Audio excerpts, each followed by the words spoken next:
Assalamualaikum warahmatullahi wabarakatuh. Perkenalkan, nama saya Rizky Amalia, NIM 20030966032 dari Fakultas Ilmu Tarbiyah dan Keguruan, Program Studi Pendidikan Guru Madrasah Ibtidaiyah UIN Wali Songo Semarang.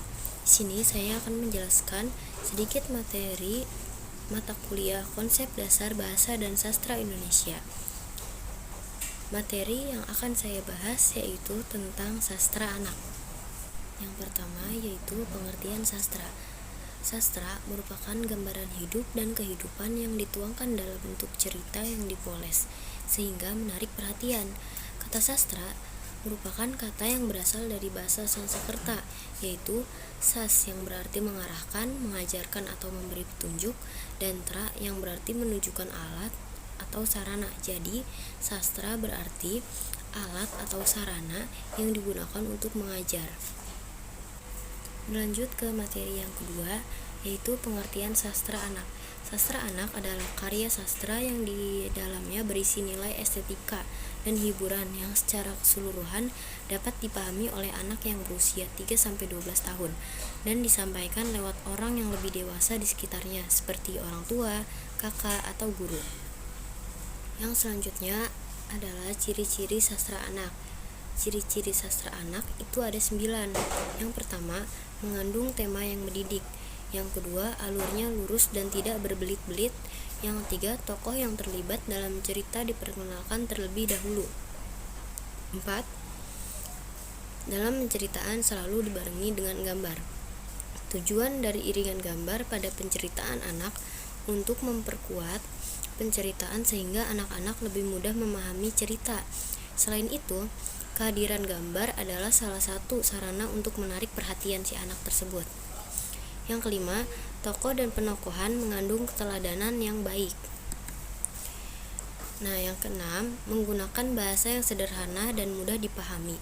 Bahasa yang digunakan dalam penceritaan cenderung mudah untuk dipahami oleh anak-anak dan tidak menggunakan bahasa yang kompleks, tapi mampu berperan dalam perkembangan bahasa anak.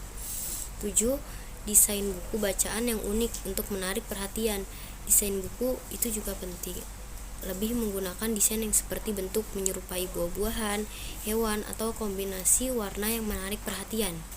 8. Penceritaan cenderung terkait dengan kehidupan anak. Contohnya seperti keluarga, teman, guru, dan lain-lain. Yang 9, diakhiri cerita selalu menggembirakan tokoh utama. Jadi penceritaan dalam sastra anak selalu berakhir dengan kegembiraan pada tokoh utama sebagai fokus penceritaan. Tidak hanya tokoh utama, tokoh antagonis dalam penceritaan pun selalu berakhir dengan sadar dan berubah dengan sifat baik. Jenis-jenis sastra anak. Sastra anak memiliki berbagai macam jenis atau genre. Genre sendiri adalah suatu macam atau tipe kesastraan yang memiliki karakteristik umum atau pengkategorian suatu teks sastra berdasarkan gaya, bentuk, dan isi. Karakteristik tersebut dapat menyebabkan suatu karya teks termasuk dalam beberapa genre atau terjadinya tumpang tindih. Meski begitu, kita harus tetap mengetahui beberapa genre pada suatu karya. Menurut Tolkien, secara garis besar genre sastra anak terbagi menjadi 6, yakni realisme, fiksi formula, fantasi, sastra tradisional, puisi, dan non-fiksi, dengan masing-masing mempunyai beberapa jenis lagi. Yang pertama yaitu realisme. Peristiwa di dalam cerita ini logis dan masuk akal, akan tetapi cerita ini bisa saja dan benar-benar bisa juga tidak ada. Ada beberapa cerita yang dapat dikategorikan realisme meskipun terjadi adanya tumpang tindih, yakni cerita realistik, realisme binatang, realisme historis, dan cerita olahraga. Yang kedua yaitu fiksi formula. Genre ini memiliki pola-pola tertentu sehingga berbeda dari yang lain. Walaupun hal itu tidak mengurangi orisinalitas cerita yang dikreasikan oleh penulis, keadaan itu mau tidak mau merupakan sesuatu yang bersifat membatasi.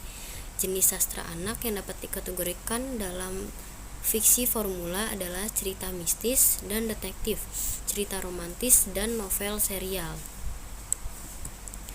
Yang ketiga yaitu fantasi. Cerita fantasi adalah cerita yang tidak nyata. Cerita ini berlandaskan imajinasi penulis yang mencoba menghadirkan dunia lain di samping dunia realitas. Jenis sastra anak yang dapat dikategorikan fantasi adalah cerita fantasi, fantasi tingkat tinggi, dan fiksi sains. Yang keempat yaitu sastra tradisional. Kata tradisional di sini menunjukkan bahwa cerita ini didapat secara turun-temurun dan tidak diketahui secara jelas siapa penulis atau pencipta cerita tersebut. Cerita ini hanya disampaikan dari lisan ke lisan secara turun-temurun dan tidak diketahui awal mulanya. Cerita ini banyak ditemukan di masyarakat. Bahkan, cerita-cerita tersebut juga dibukukan agar tidak hilang dan terlupakan. Karena memiliki nilai yang bermakna, beberapa cerita yang dapat dikategorikan sastra tradisional adalah fabel, dongeng rakyat, mitologi atau mitos, legenda, dan epos. Yang kelima yaitu puisi. Puisi adalah suatu bentuk sastra yang memiliki pendayagunaan berbagai unsur bahasa untuk mencapai aspek keindahan. Bahasa yang digunakan di dalam puisi tentunya singkat, akan tetapi dapat mendeskripsikan sesuatu lebih banyak. Jika dituliskan, puisi memiliki format yang berbeda dengan fiksi. Yang utama adalah barisnya yang relatif pendek-pendek. Format puisi ada kalanya juga dipakai untuk memperoleh efek-efek keindahan secara visual. Contoh puisi anak adalah lirik lagu-lagu anak tradisional, puisi naratif, dan puisi tradisional. Contoh puisi lirik lagu-lagu anak tradisional tersebut tidak pernah diketahui siapa penulisnya, akan tetapi disampaikan secara turun-temurun. Puisi naratif adalah puisi yang berbentuk dari sebuah cerita, sedangkan puisi yang ditujukan untuk anak-anak, penulis bisa saja orang dewasa atau anak-anak itu sendiri. Yang keenam yaitu non-fiksi. Non-fiksi, tidak semua buku non-fiksi termasuk dalam genre sastra anak, hanya buku yang memiliki bahasa yang komunikatif dan ditulis secara artistik, sehingga anak dapat memperoleh pemahaman dan kesenangan. Selanjutnya, fungsi dari sastra anak. Sastra anak mempunyai beberapa fungsi khusus, yaitu yang pertama, melatih dan memupuk kebiasaan membaca pada anak-anak. Yang kedua, membantu perkembangan intelektual dan psikologi anak. Yang ketiga, mempercepat perkembangan bahasa anak. Dan yang keempat, membangkitkan daya imajinasi anak. Nah, yang selanjutnya itu ada 6 manfaat sastra terhadap anak-anak. Yang pertama, manfaatnya itu sastra memberikan kesenangan, kegembiraan, dan kenikmatan kepada anak-anak. Yang kedua, sastra dapat mengembangkan imajinasi anak-anak dan membantu mereka mempertimbangkan dan memperkirakan alam, insan, pengalaman, atau gagasan yang dapat dengan berbagai cara. Yang ketiga, sastra dapat diberikan pengalaman-pengalaman aneh yang seolah-olah dialami sendiri oleh para anak. Yang keempat, sastra dapat mengembangkan wawasan para anak menjadi perilaku insani. Yang kelima, sastra dapat menyajikan serta memperkenalkan kesemestaan pengalaman kepada para anak. Yang keenam, sastra merupakan sumber utama bagi penerusan warisan dari satu generasi ke generasi berikutnya.